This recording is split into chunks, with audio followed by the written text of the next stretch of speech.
আল্লাহ জির নাম গো আমি করিলাম স্মরণ, তার শেষে জানাই গো সালাম রাসূলের চরণ। লোকসংস্কৃতির অন্যতম ধারক বাহক কিচ্ছা গান এখন প্রায় বিলুপ্তির পথে।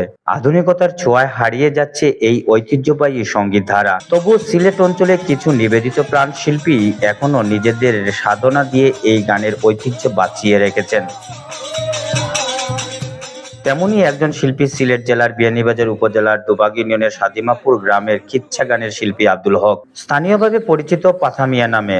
সম্প্রতি এক সড়ক দুর্ঘটনায় তিনি গুরুতর আহত হয়েছেন। বর্তমানে তিনি চিকিৎসাধীন অবস্থায় বাড়িতেই রয়েছেন।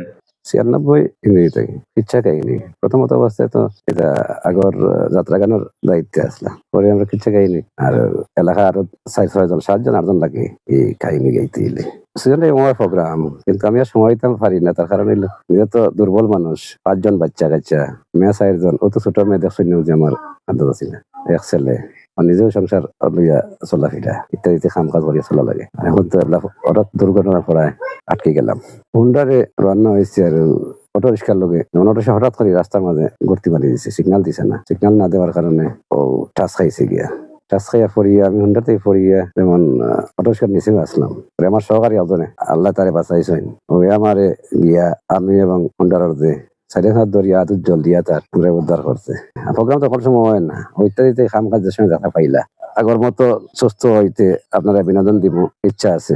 আমরা গ্রামর যত মৃত্যুবাসী হই এরার খবর কুদা উনিরে দিয়া মানুষ পাশাপাশি মানুষের জীবনের লগে যুদ্ধ করি ব্যস্ত একটা বিনোদন কিচ্ছা কাহানি গাইন টাইন বিনোদন করাইন মানুষেরও বিনোদন দেই।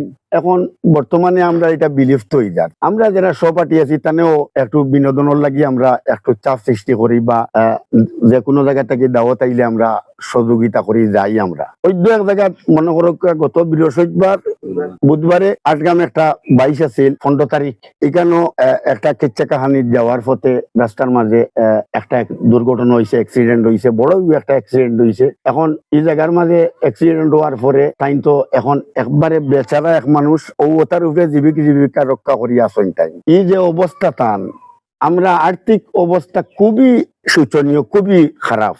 আমরা গ্রামবাসীও চেষ্টা করি আর যেভাবে পারি এটার সহযোগিতার হাত বাড়াইয়ার আপনারা গেছে দেশে বিদেশে আমরা করজোড়ে হাত করি, বিনীতভাবে অনুরোধ করি আর এই মানুষগুলা লাগি আপনারা যদি সহযোগিতার হাত বাড়াইন, 3-4-5টা ছেলে মেয়ে আছেন তার, আপনারা যদি সুস্থভাবে যদি আপনারা সহযোগিতা দেন করেন আর সহযোগিতা পাইন আর যদি পূর্ণাঙ্গভাবে মানুষটা সুস্থ হইতে পারে তাহলে গ্রামেরও একটা মরামুদারও একটা খবর কুদারও একটা সহযোগিতা হইব বা এই গোটা বাংলাদেশের লাগিও কোনো জায়গায় যদি কেউ দাওয়াত করে তাহলে বিনোদন দেওয়ার লাগি ই এক মানুষ।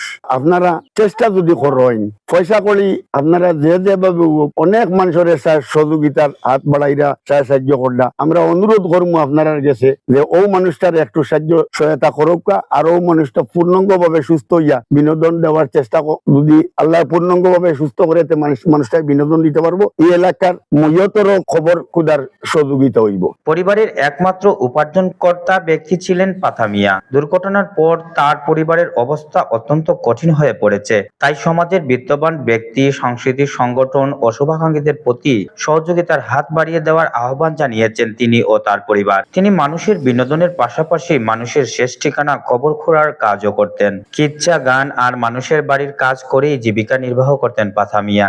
M A Omar, Sylhet 21।